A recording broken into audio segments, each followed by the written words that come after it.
Mahabharata, Chapter 41, Sri Krishna's Hunger. While the Pandavas were dwelling in the forest, Duryodhana celebrated a great sacrifice with much pomp and splendor.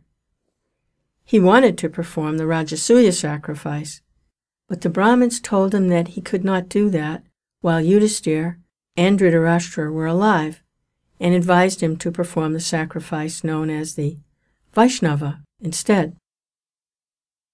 He accepted this advice and celebrated the Vaishnava with great splendor. But when the ceremony was over, the citizens began to talk among themselves that Duryodhana's sacrifice had not come up to even a 16th part of Yudhishthira's Rajasuya in magnificence.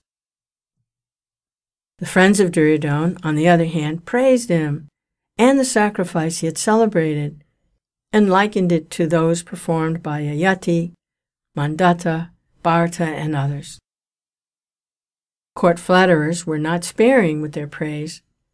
Karna told Duryodhana that his Rajasuya had been only postponed till the Pandavas should be defeated and slain in battle, and repeated that his part would be the slaying of Arjuna. "Till I have slain Arjuna," said he, "I shall not take meat or wine, nor will I refuse the prayer of anyone who asks me for anything." Such was the solemn vow taken by Karna in the assembly.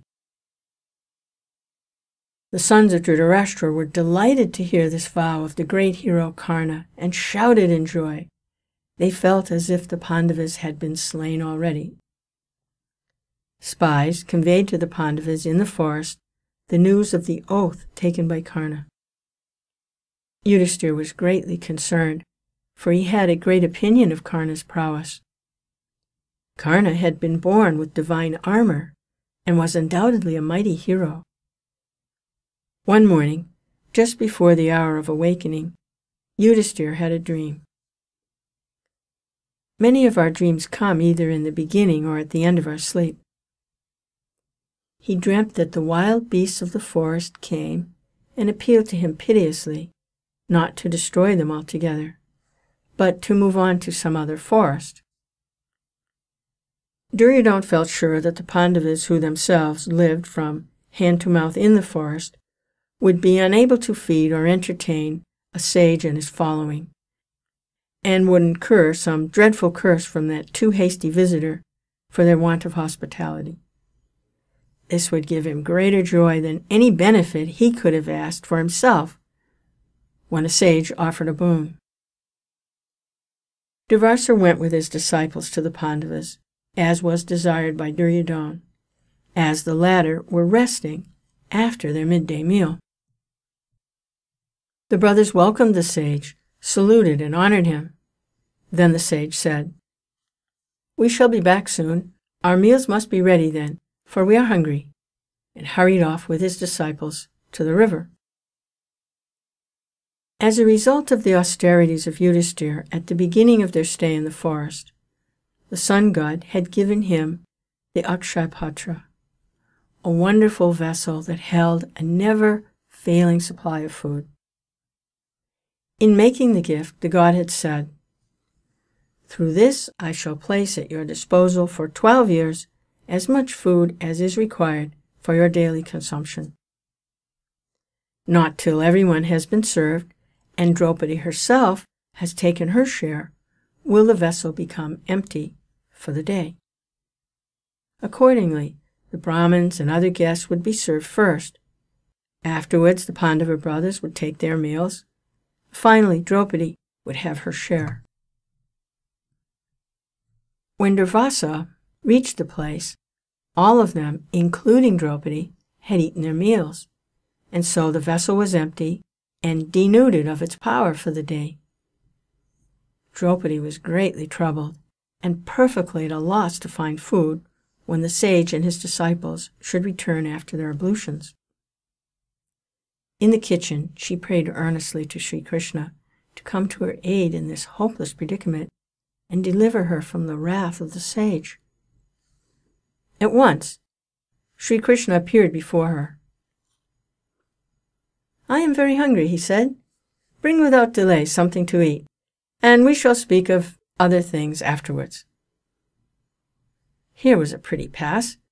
It looked as though the ally from whom she had hoped for relief had gone over to the foe. She cried out in great confusion, "Alas! Why do you try me thus, O Krishna? The power of the vessel given by the sun is exhausted for the day, and the sage Durvasa has come. What shall I do? The sage and his disciples will soon be here.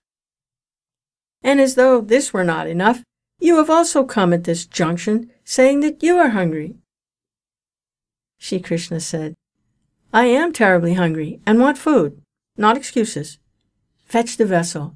Let me see for myself." Draupadi brought it to him. A tiny bit of cooked vegetable and a grain of rice were sticking to the rim of the vessel. Shri Krishna ate them with satisfaction, accepting them as Sri Hari, the soul of the universe.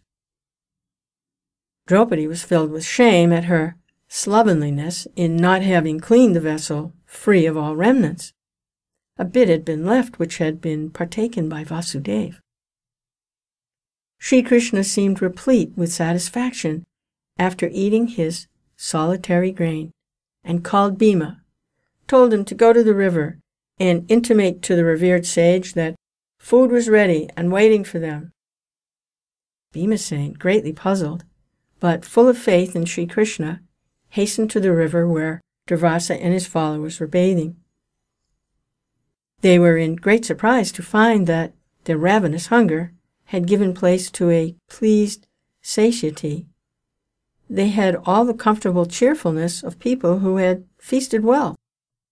The disciples told the sage, "We have come here after asking Yudhishthira to prepare food for us, but we feel well fed and full, and cannot eat anything more."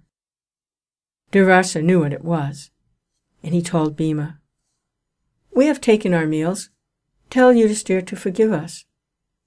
Then the party went away.